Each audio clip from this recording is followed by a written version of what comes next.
Rosa Parks was a person who believed in integration. The opposite of her beliefs can be seen in the life of a segregationist named Lester Maddox. The two both grew up in poor families that struggled for money.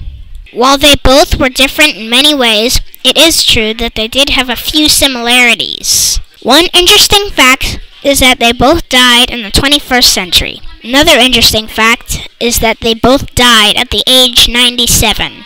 One difference between them was that Rosa Parks became famous for starting the bus incident where two whites demanded she get up and move to the back of the bus, and that resulted in the start of the bus boycott in Montgomery, Alabama in 1955.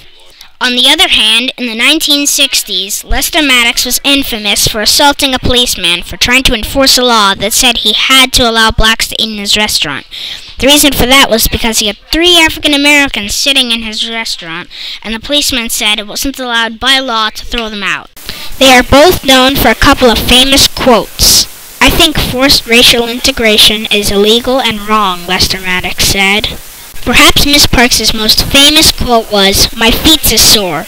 Those 4 simple words started one of the most famous boycotts in American history. Each person must live their life as a model for others. This was not just a famous quote from Mrs. Parks, but it was also the way she tried to live her life. On the other hand, this quote from Mr. Maddox shows how he felt about segregation.